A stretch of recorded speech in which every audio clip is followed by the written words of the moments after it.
and Assalamualaikum. So, we are from Group 3, Section 4, and our lecturer's name is Dr. Asha Jalil.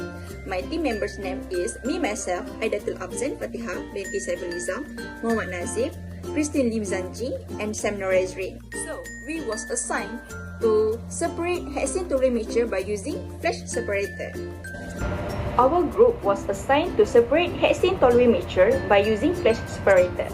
In order to complete this task, we decide to design a flash separator for Hexane Toluene mixture. First of all, we need to determine the desired operating pressure and temperature for the flash separator. Next, we need to obtain VLE data for the Hexane Toluene mixture at the operating temperature and pressure. The temperature we decide to choose 80 degrees Celsius and the pressure is 110 kPa. The reason why we choose that temperature is because Hexane and Toluene have different boiling points. With Hexane, boiling point is 68.7 degrees Celsius and Toluene boiling point is 110.6 degrees Celsius at atmospheric pressure. To separate the mixture, the temperature is usually selected to be above the boiling point of the lower boiling point component, which is Hexane, and the below boiling point of the higher boiling point component, which is Toluene. This ensures that Hexane vaporizes while the Toluene remains in the liquid phase. The main reason of choosing the pressure is the pressure at which a Hexane Toluene mixture is operated can vary depending on the specific process requirements and equipment design. Flash separators are typically operate at near ambient pressure or slightly above atmospheric pressure, as these are relatively low cost and safe operating conditions. It is important to note that the temperature and pressure selection for a Hexane Toluene mixture should consider safety aspect, equipment capabilities, and the desired separation objective. Next, we need to perform material balance calculation for flash calculation. Flash calculation is originated from the fact that a liquid at the pressure equal or greater than its bubble point pressure flashes. Partially evaporate when the pressure is reduced below its bubble point pressure, producing a two-phase system of liquid and vapor in equilibrium. Because of two independent variables T and P are specified for a system of fixed overall composition, where a system formed from given masses of non-reacting chemical species, this will possess a problem known to be determined on the basis of Duhem theorem. Let's consider a system containing 1 mole of non-reacting chemical species with an overall composition. Xi equals the mole fraction of liquid L, Yi equals the mole fraction of vapor V, Zi equals the total mole fraction. L plus V equals to 1. Zi equal to Xi L plus Yi V, where I equals to 1, 2, 3, and so on. Combine this equation to eliminate L. Zi equals to Xi times 1 minus V plus Yi V. The K value, K equals to Yi over Xi, is a convenient construct for use in flash calculation. Substituting Xi equals to Yi over K and solve for Yi yield. Yi equals to Zi Ki over 1 plus V times Ki minus 1. Since summation I Yi equals to 1, summation I Zi Ki over 1 plus V times Ki minus 1 equals to 1. We are using this equation because it provides for basis for constructing phase diagram for vapor-liquid equation VLE. For the calculation, as mentioned before, we choose T value equal to 80 degrees C and P value equal to 110 kPa. And for Z value, Z1 which is Toluene is equal to 0.8 and Z2 which is N-hexane equal to 0.2. First, we draw the unit operation for flash separator, which is contained of 1 inlet and 2 outlet. So at inlet string we have a mixture, and at the outlet string we have the vapor and liquids. From the table B2, we list down all the parameters for end-to-end equation. And then we substitute all the information in the end-to-end equation in order to calculate P saturated.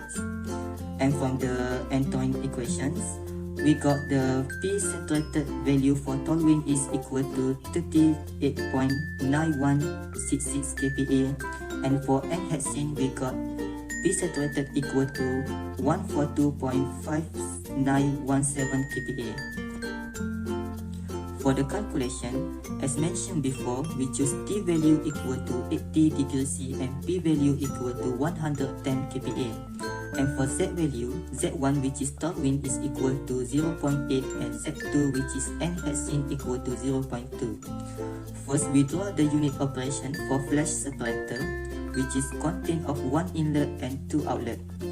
So at inlet string we have a mixer, and at the outlet string we have the vapor and liquid. From the table B2, we list down all the parameters for end-to-end equation. And then we substitute all the information in the end-to-end equation in order to calculate P saturated. And from the end-to-end equations, we got the P saturated value for Toluene is equal to 38.9166 kPa, and for Hexane we got P saturated equal to 142.5917 kPa.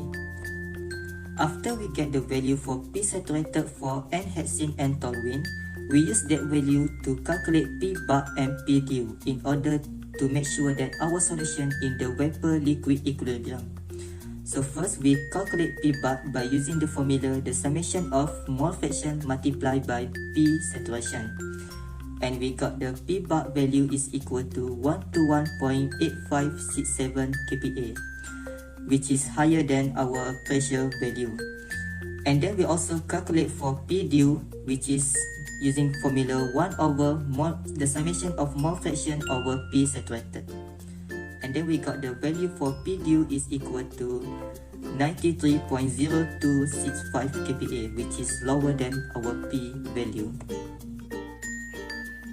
The next step is we need to use Rod's law to calculate K1 and K2. The formula for Rod's law is K equal to pressure saturated divided with pressure. And then we get K value 1 is 1.2963 and K value for 2 is 0.3538.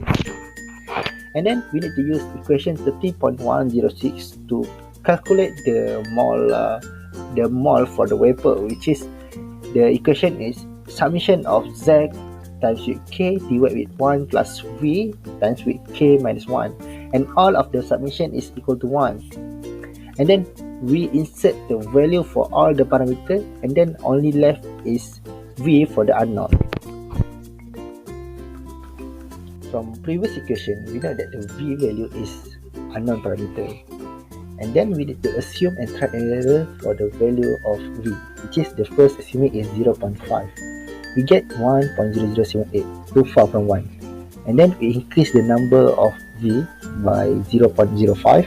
We get 1.0015, still too far. And then we increase a little bit, which is V is 0.56. And then we get 1.003, a little bit close. And then we increase a little bit more, which is 0.565.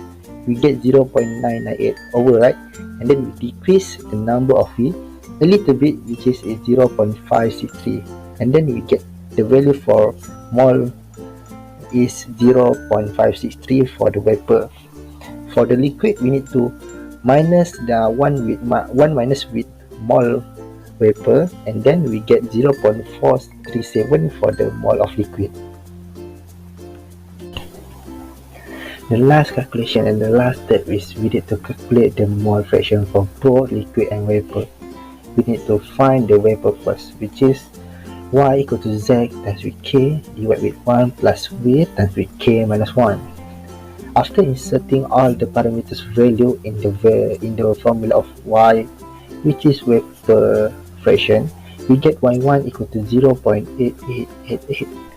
To calculate and get the value of Y2 equal to 1 minus 0.8888, which is value from Y1, and then we get Y2 is 0.1112.